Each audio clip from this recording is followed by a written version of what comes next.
우리가 지금 읽은 이 히브리서 4장 14절에서 5장 10절 말씀은 대제사장이신 예수 그리스도, 히브리서의 의도에 의하면 대제사장인 아론보다도 더 위대하신 예수 그리스도. 그러니까 지금 이 히브리서가 기록된 때가 AD 65년 또는 64년에서 AD 70년 어간이에요. AD 64년도에 네로 황제가 기독교를 이렇게 핍박하기 시작하지요. 기독교를 핍박하자 처음에는 잘 버텨냈어요.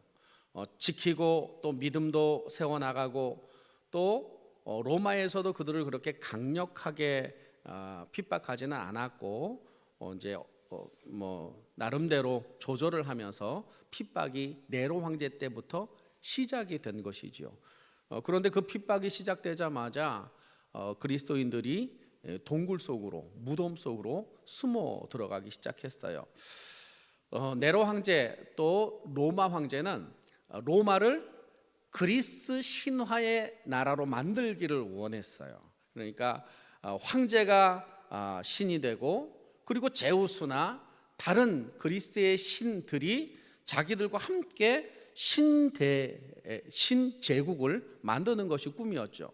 근데 이것에 반대를 누가 했느냐? 기독교인들이 적극적으로 반대한 거예요. 그러니까 기독교인들을 살려두면 안 되겠다, 이런 생각이 들어서 그들을 색출하여 죽이기 시작했죠. 그런데 동굴 속에 숨어 있거나 무덤 속에 있으면 어떻게 할 수가 없는 거예요. 그러니까 이 로마 그 리더십들이 어떻게 생각을 했느냐 하면 만찬을 만들었어요. 만찬을 만들어서 모든 종교인들은 다 모여라 그래가지고 가족들을 초청해가지고 식사를 이렇게 해요. 잡아들이지도 않았어요. 몇 번에 걸쳐서 그렇게 식사를 유도하는 거예요. 그러니까 경계심이 풀어지잖아요. 경계심이 풀어지니까 가서 식사도 하고 교제도 하고 또 들어가서 동굴이나 무덤에 들어가서 또 예배를 드리고 그리스도인이 아닌 것처럼 이렇게 사는 거죠. 근데 그 동굴 속에 있는 그리스도인들을 죽이기 위해서 로마에서 어떤 방법을 사용했느냐 하면 아이들에게 염소털로 만든, 양털로 만든 후드티를 하나씩 이렇게 입혔어요. 그리고 부모들이 만찬회를 하고 있는 그 중에 아이들만 먼저 집으로 이렇게 보내죠. 살고 있는 것이 무덤이나 또 동굴이니까 그곳으로 보내요. 그러면 뭘 푸느냐 하면 개를 풀어요. 개를. 그래서 후드티에 묻어있는 염소나 양의 냄새를 쫓아서 굴에 있었던 기독교인들을 탄압하고 죽이고, 이런 일들이 집요하게 일어나기 시작한 거예요. 처음에는 믿음으로 잘 버텼죠. 우리도 그렇잖아요. 어려움이 오면 그래도 믿음으로 잘 버텨요. 근데 정말 어려움은 뭐냐 하면 우리를 무너뜨리는 것은 핍박과 고난보다도 그 핍박과 고난 속에서 하나님께 기도하는데도 하나님은 침묵하고 계실 때 너무 답답한 거예요. 하나님은 도대체 살아계시는 걸까?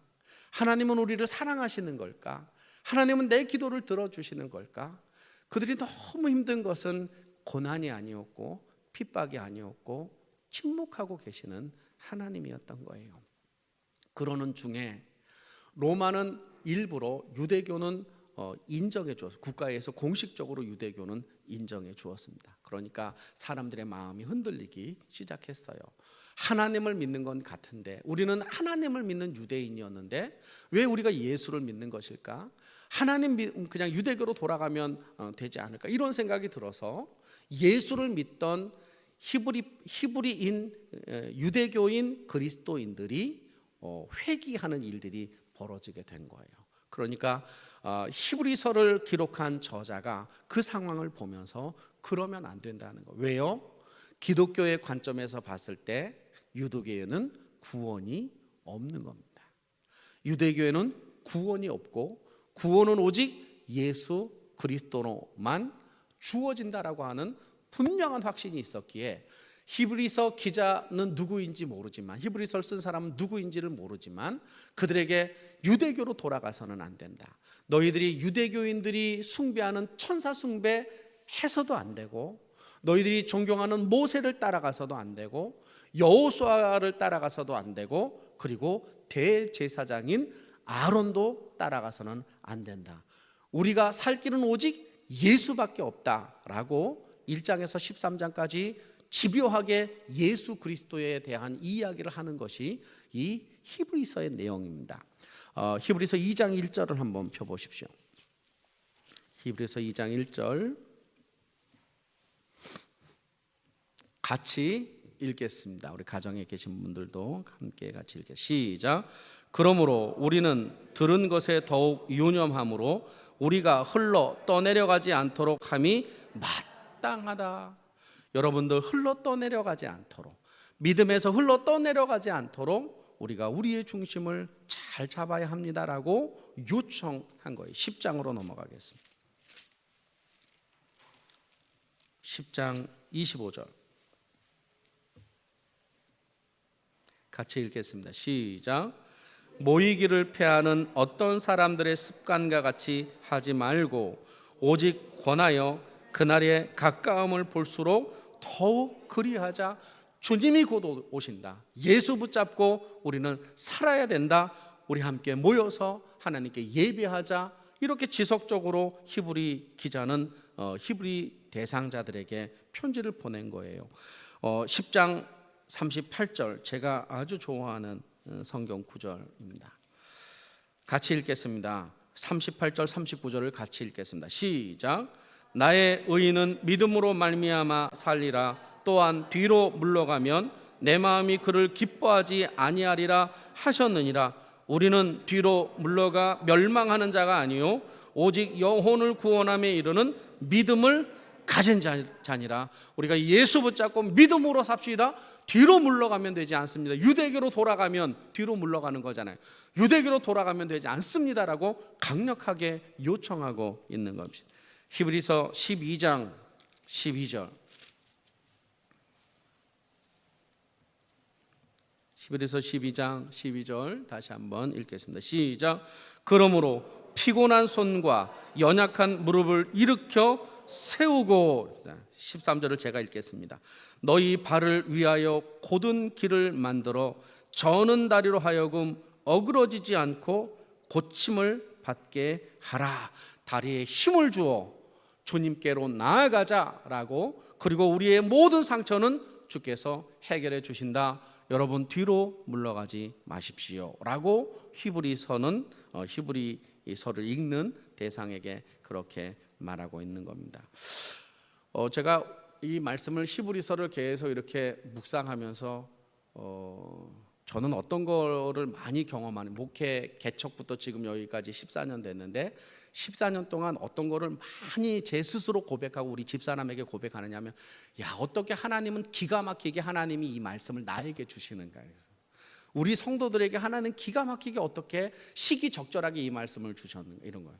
올해 제가 히브리서를 하려는 그 의도는 전혀 코로나하고 관계도 없었어요. 있지도 않았었고, 어떻게 하면 우리가 거룩한 사람이 되어서 세상을 섬길 것인가를 히브리서와 레위기서를 통하여 한번 묵상하려고 했는데 너무나 우리의 상황과 적확하게 우리에게 필요한 말씀이 아닌가 싶습니다. 어느 상황 가운데 어떤 가운데 있든지 우리가 뒤로 물러가지 아니하고 예수 붙잡고 승리하기를 축원합니다. 자, 오늘 본문 그러면 왜 예수를 붙잡아야 하는가에 대해서 오늘 본문을 통해서 한번 살펴보겠습니다. 첫 번째, 우리는 왜 예수를 붙잡아야 하느냐? 예수 그리스도는 살아계시기 때문이라는 거예요. 예수 그리스도는 살아계시기 때문이라는 거예요. 하나님이 아무리 침묵하시고 예수님이 아무리 침묵해도 그들이 끌려가서 죽고 칼에 배임을 당하고 횃불에 죽임을 당하여도 여전히 예수 그리스도는 살아계시고 여전히 하나님은 살아계시기에 너희가 붙잡아야 할 분은 오직 예수밖에 없다라고 강력하게 이야기하는 겁니다. 4장 14절 그러므로 우리에게 큰 대제사장, 대자도 큰 거잖아요. 그죠? 큰이라고 하는 것은 대제사장과 다른 큰 대제사장을 말하는 거예요. 우리에게는 큰 대제사장이 계시니, 밑줄 한번 거세요. 계시니, 이 계시다라고 하는 동사는 현재형입니다. 현재형을 쓰고 있다라는 얘기는 무슨 내용이냐? 옛날에도 계셨고 지금도 계시고 앞으로도 계실, 어제나 오늘이나 영원히 동일하신 분이 예수 대제사장이다. 지금 역사하지 않는 것 같고 너희를 도와주지 않는 것 같아도 그 예수 그리스도는 살아계신 현재 우리와 함께 계신 분이고, 그분은 십자가에 달려서 죽고 끝난 것이 아니라 부활하여 승천하신 분이다 라고 말하는 겁니다. 그래서 14절, 그러므로 우리에게 큰 대제사장이 계시니 승천하신 이인, 죽지 않았습니다. 하나님은, 예수님은 죽지 않았습니다. 우리의 삶 가운데 때로는 그분을 우리가 느끼지 못하거나 또는 우리가 주님 앞에 나아갈 때 우리의 마음이 공허하다 하더라도 우리의 마음의 감정과 관계없이 우리가 눈물을 흘리든 눈물을 흘리지 않든, 우리가 확신하든 확신하지 않든 하나님은 살아계신 줄로 믿습니다. 그래서 우리의 인생이 누구를 붙잡아야 되느냐? 예수를 붙잡아야 되는 거예요. 그래서 히브리서 기자는 14절, 그러므로 우리에게 큰 대제사장이 계시니 승천하시니 곧 하나님의 아들 예수다 그랬어요. 우리가 믿는 도리를 굳게, 믿는 도리 예수를 굳게 붙잡아라. 15절, 우리에게 있는 대제사장은 우리의 연약함을 동정하지 못하실 이가 아니라는 것. 지금은 말씀하시지 않지만 그분도 우리를 동정하시는 분이고 그분도 우리를 이해하시는 분인데, 그분이 우리의 기도 가운데 우리가 그분을 요청했을 때 우리가 그분을 경험하지 못하는 것은 그분이 의도가 있고 그분이 계획이 있기 때문이다 라고 말하는 거예요. 절대로 주님이 안 계시다, 주님이 없다, 주님이 능력이 없다라고 고백하지 말고 우리의 마음을 동정하시는 주님을 끝까지 붙잡아라 라고 강력하게 이야기하는 겁니다. 그러므로 16절, 그러므로 우리는 긍휼하심을 받고 때를 따라 은혜를 얻기 위하여 하나님의 보좌 앞에 담대히 나갈 것이다. 은혜의 보좌는 하나님의 보좌, 살아계신 하나님의 보좌 앞에 담대히 나가면 두 가지 주신대요. 한 가지는 긍휼 주신대요. 긍휼. 왜 긍휼을 주셔요? 나 같은 놈이 구원받을 수 있나요? 못 받아요. 주의 긍휼 없이는 우리가 살 수 없는 거예요.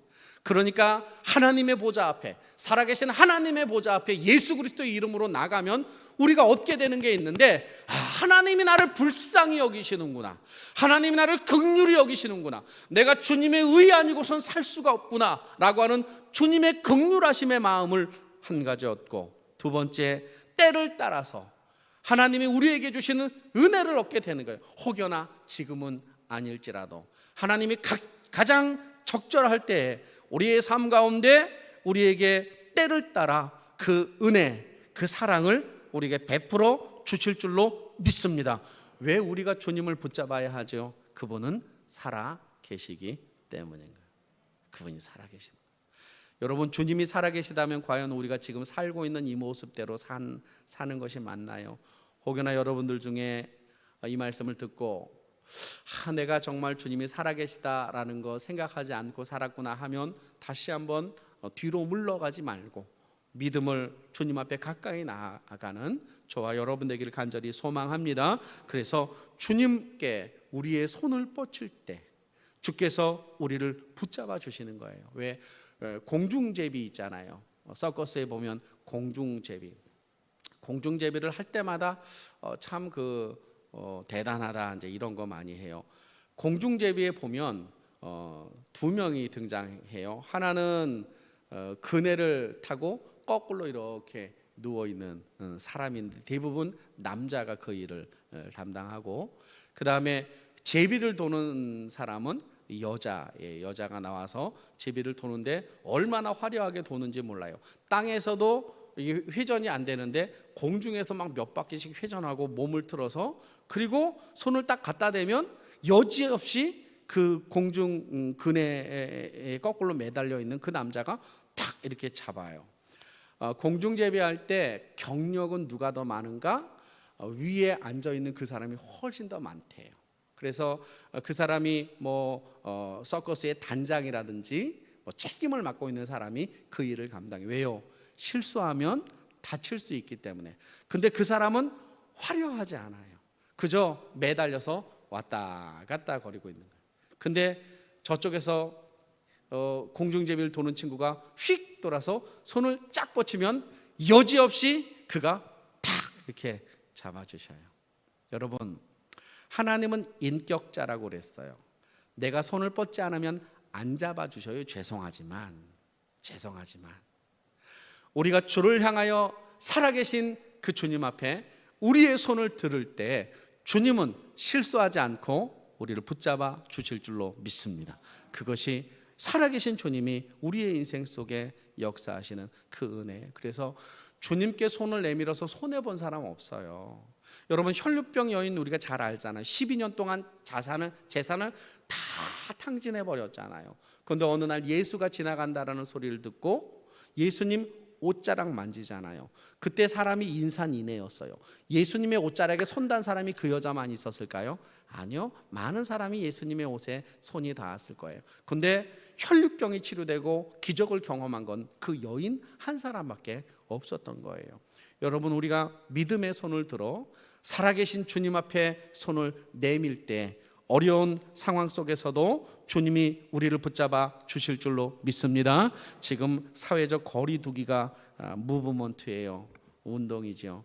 그렇다고 해서 주님께 거리두기 하면 안 됩니다. 주님께는 더욱더 밀착하는 저와 여러분 되기를 소망합니다. 두 번째, 왜 우리가 예수 그리스도 그분을 붙잡아야 하는가? 살아계신 예수 그리스도가 내 사정을 아시기 때문에 그래요. 그분이 내 사정을 아시기에 내가 그분을 붙잡을 수밖에 없다는 거예요. 오늘 5장 1절, 대제사장마다 사람 가운데서 택한 자, 사람 가운데서 밑줄 한번 그어보세요.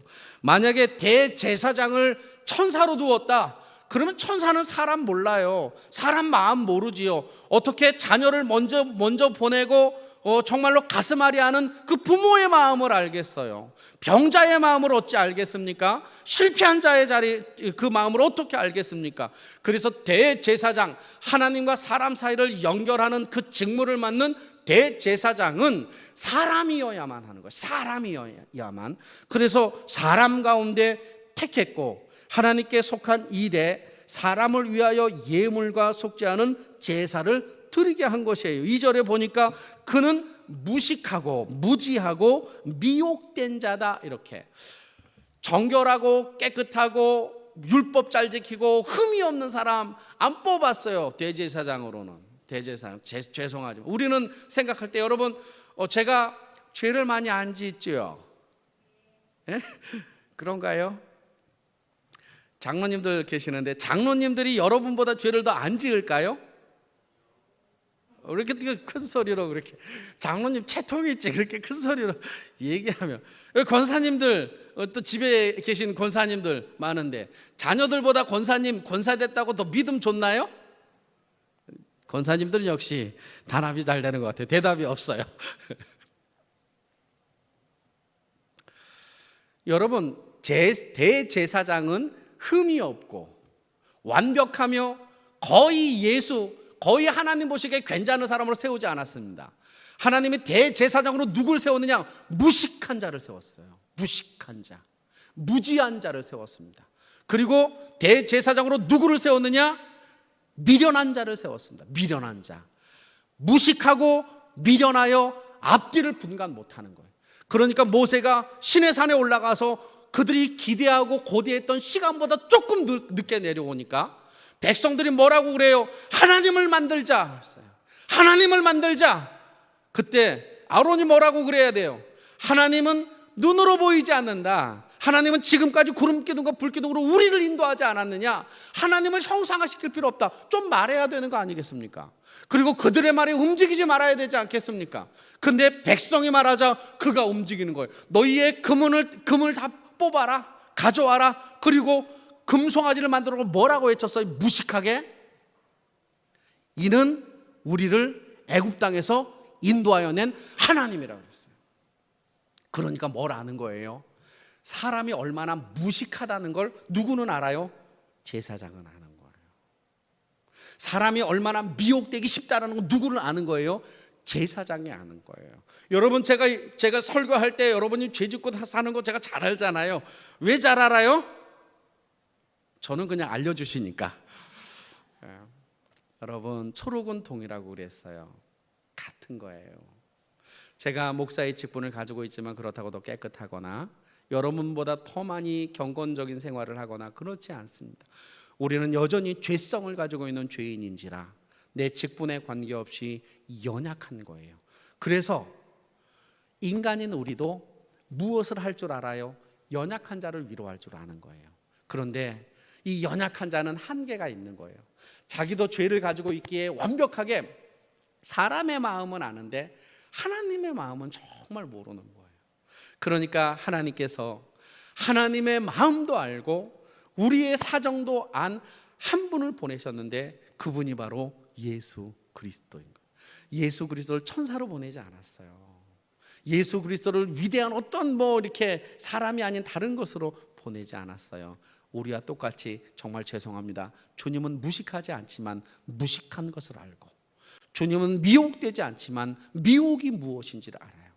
주님은 저는 자의 아픔을 아시고, 주님은 앉은 자의 아픔을 아시고, 주님은 눈 뜨지 못한 자의 아픔을 아시는 그분으로 우리 가운데 오셨어요. 주님이 우리 사정을 모를까? 우리가 핍박당하고 고난당하고 기도하는데 하나님 우리 사정을 모를까? 내가 자녀를 위하여 이렇게 기도하고 있는데 하나님은 왜 말씀하지 않으신 것일까? 나를 사랑하지 않은 것 아닐까? 우리는 많은 생각과 번민에 휩싸이지만 분명한 사실은 하나님은 우리의 마음을, 우리의 사정을 알고 계시다는 것. 요즘에는 외국에서, 특별히 동남아 지역에서 우리나라의 많은 자매들이 시집을 옵니다. 인생을 그 남자에게 걸고 20살 차이 나고 30살 차이 나는데도 불구하고 자기의 가정을 살리고, 그리고 자기의 인생도 좀 바꿔보려고 한국 사람은 무조건 잘 사는 것 같이, 우리가 일본 레떼르 붙은 거 좋아하고 미국 레떼르, 여기 레떼르는 라벨, 옛날 사람들은 레떼르라고 해야 알아요. 미국 사람은 다 잘 사는 줄 알고, 일본 사람은 다 잘 사는 줄 알고, 그건 다 좋은 줄 알고 우리도 그렇게 좋아했었던 때가 있었잖아요. 동남아가 한국 사람을 그러는, 농사 짓고 있는 할아버지도 잘 사는 줄 알고 그들이 시집을 온단 말이에요. 시집 와서 여러 가지 어려움과 핍박과 고난과 아픔들을 당하지요. 그런데 어떤 어머니에게 학교에서 가정통신문이 간 거예요. 근데 어머니가 한글을 잘 몰라. 그래서 이 한글 가정통신문이 선생님으로부터 왔는데 이거 어떻게 해야 되나 몰라서 이웃 사람들에게 가정통신문을 주면서 읽어달라고 그래요. 거기에 선생님이 가정통신문을 이렇게 썼어요. 아이가 참 바르고 열심히 이렇게 하고 있으나 그러나 외모가 이국적이어서 소심하고 다른 아이들과 어울리지 않습니다. 이렇게 해서. 우리 옛날 말로 죄송합니다. 튀기, 호녀라. 그러니까 우리는 잘 몰라요. 우리는 정상적인 한국 사람과 한국 사람이 결혼해서 자녀를 낳았기 때문에 그런 고민은 하지 않지만, 지금 그 자매는 한글도 제대로 모르는데 남이 읽어주는 거 들어보니까 가슴이 너무 찢어지는 거야. 너무 아픈 거야. 물어봐. 뭐라고 물어보느냐? 내가 이 아이에게 어떻게 해야 하지? 누구도 말해줄 수 없고 누구도 해결해 줄 수 없어. 그 아이의 모습을 바꿔줄 수도 없고 지금 상태를 되돌려 줄 수도 없는 거야. 엄마는 그 가정통신문을 붙잡고 그냥 울어요.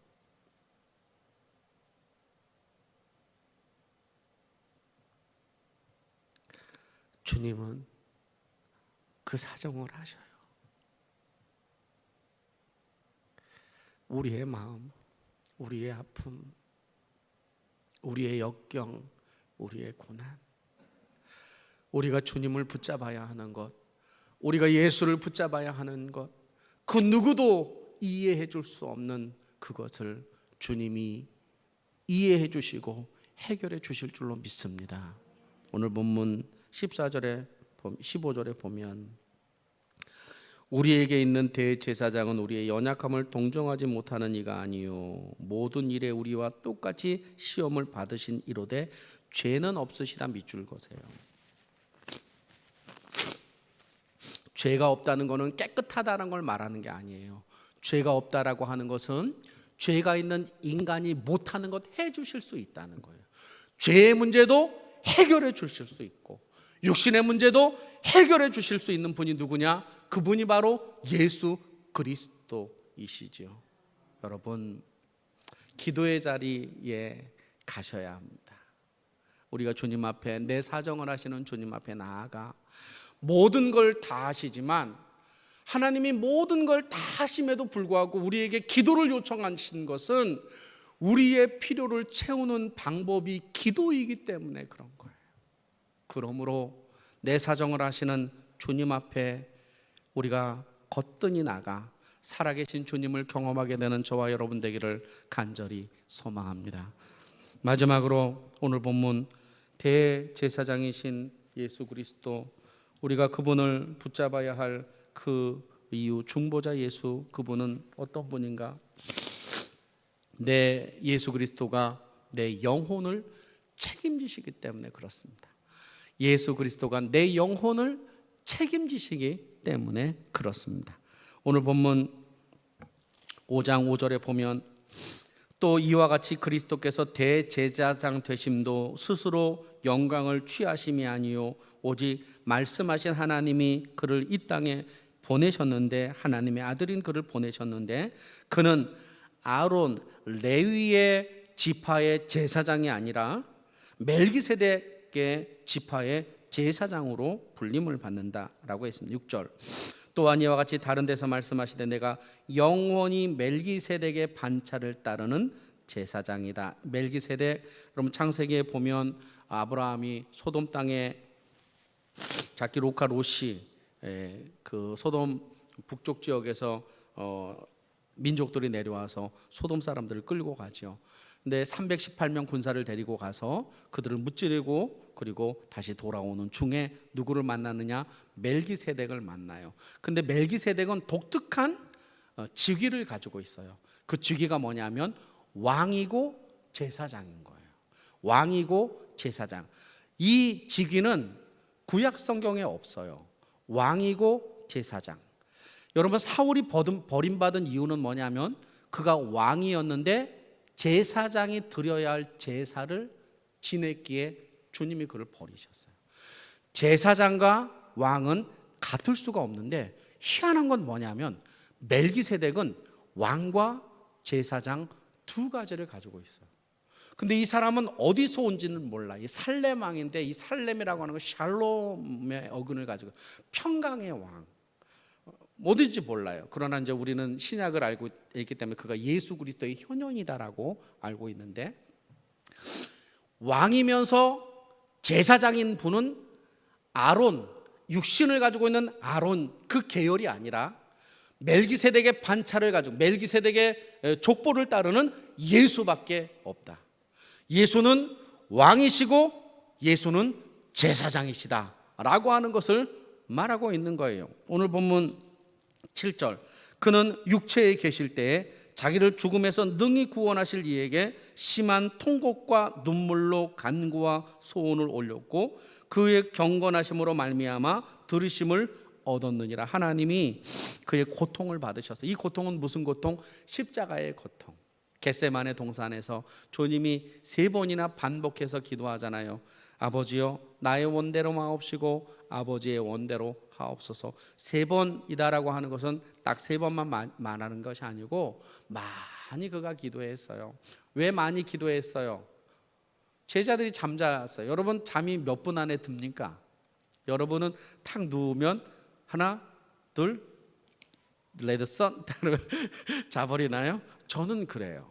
저는 죄송합니다만 여러분과 같이 믿음이 없는 것이 아니라 믿음이 있어서 무슨 일이 있어도 하나 둘 셋 그러면 코 골아요.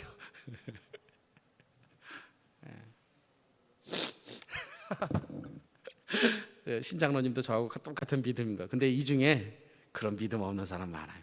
밤새 잠 못 자는 사람이 있어요. 걱정하고 근심하고 머리털 하나도 해결할 수 없는데 키 한 자리도 해결할 수 없는데 밤새 걱정하시고. 근데 이 주님이 우리의 십자가를 지시기 위하여 그 고통과 아픔과 눈물을 아시고 주님 앞에 간 거예요. 어떻게? 땀방울이 핏방울이 되도록 그 모세혈관이 터진 거예요. 기도할 때 모세혈관이 터져서 땀방울이 핏방울 되게 이렇게 흘러. 제가 그걸 봤어요, 실제로. 근데 너무나도 애석하게 기도하는 사람에게 본 것이 아니라 제가 알던 어떤 녀석이 하나 있는데 이놈 고집이 엄청 세요. 엄청. 둘째가 라면 서러울 정도로 고집이 엄청 세요. 근데 엄마한테 뭐 사달라고 떼쓰는데 머리에서 핏방울이 떨어져. 얼마나 세게 이게 이 녀석이 그냥 생떼를 쓰면서 울었는지 머리에 핏기가 이렇게 제가 그때 깨달았지. 아, 그렇게 하면 모세혈관이 터져서 핏물이 나올 수 있구나. 저는 한번 해봤어요. 여러분 혹시 해보셨어요? 저는 얼굴에다 힘을 주고 그래도 피 한번 쏟아봐야지. 주님, 안 돼요. 잘 안 돼. 여러분, 예수님이 얼마나 기도하셨어요? 우리의 죄 때문에 땀방울에 피가 섞일 정도로 그렇게 기도하셨어요. 그리고 그 기도를 주님이, 하나님이 들으셨다 그랬어요.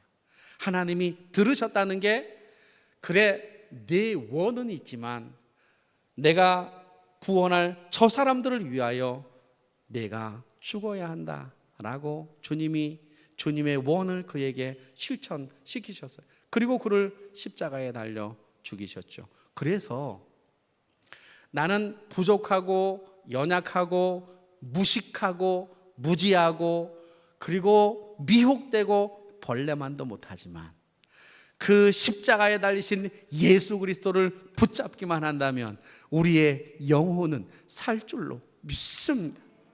우리의 의로 하늘나라 가는 거 절대로 아닙니다. 반대로 얘기하면 여러분, 우리가 못 사는 것 때문에, 우리가 죄 짓고 살아가는 것 때문에 좌절하지 마시고 낭망하지 마시고 정죄하지 마시고 오히려 그때일수록 더욱더 십자가 붙잡는 저와 여러분 되기를 간절히 소망합니다. 지금도 살아계신 그 예수 그리스도, 그분을 붙잡는 자의 인생은 하나님이 책임져 주시는, 우리의 영혼을 책임져 주시는 거예요. 따라서 내 영혼을 위하여 주님 앞에 나가는 것을 소홀히 하면 안 되고 타협하면 안 됩니다. 우리가 너무나도 잘 아는 AD 100년경에 서머나 교회에 폴리갑이라고 하는 속사도가 있었지 않습니까? 사도의 제자가 있었지 않습니까?